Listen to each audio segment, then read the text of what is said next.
one swing is a concept that I like to teach, and I would love for you to understand rather than misunderstand the concept, because I can see how you may think that there is one particular swing that I would like you to do, and that's not the case.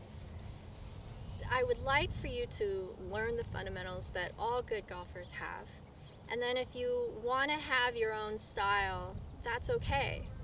The reason there's a certain fundamental swing that's on plane that I would love for you to try to do is because it simplifies the golf game. So there is a swing once you get the fundamentals that I would like you to try to do, so that when you do a full swing for your driver, it can be the same swing that you use for your short game, your chip shots, pitch shots, when you condense the swing. So yes, there is a swing fundamentals, and there is a swing that I would like for you to do.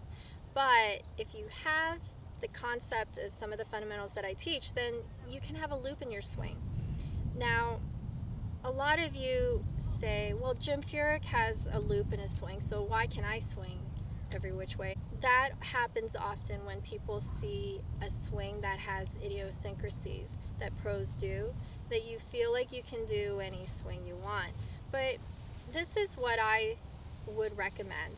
So if I have a student, and once in a blue moon I'll see somebody who has a big exaggerated loop in their swing, or has idiosyncrasies where they can produce really good shots because they have great fundamentals within that loop, then I would say, you know what, you can keep that swing unless you want to get more standard and get more on plane so you can simplify the game. Let me show you a swing that I'm going to really exaggerate it so you can see it on video, where I'm going to take it way outside. And if you come to a lesson and you have a big loop but you can produce a good shot, I would say, you know what, you can keep that, or it's up to you if you want to get more standard. I'm going to take it way outside.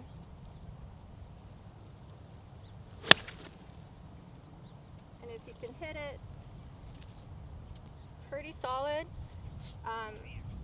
you have that choice. And then let me do one that's exaggerated. I'm going to bring it way inside like this.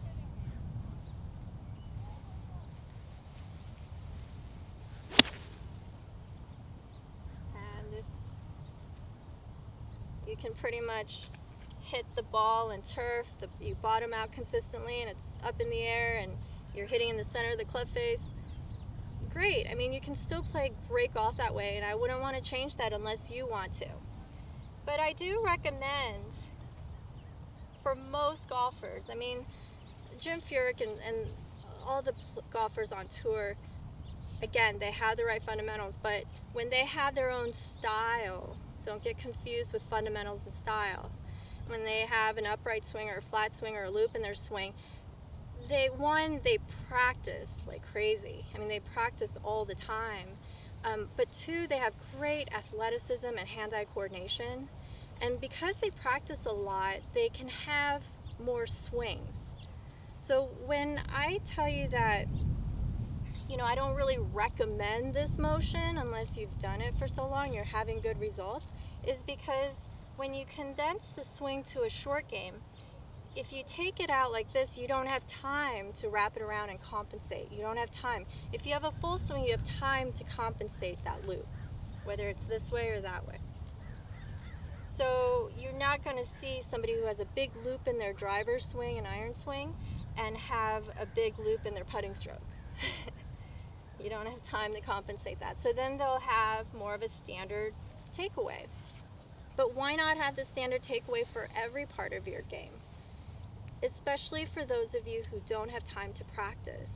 A lot of you don't have time to practice, so you're not going to have this rhythm to compensate that loop. So here is the one swing where, yes, within that lesson, first of all, I'm like, let's get the fundamentals down. Turn properly, rotate your arms, let's get athletic. But if you want to get more standard, I would recommend more closer to this swing so that your takeaway is your putting stroke, your chip shots, your pitch shots, and then when you do a full swing, it's your irons, hybrids and your drivers. So this is more of a standard swing that you don't have to have many swings in your game.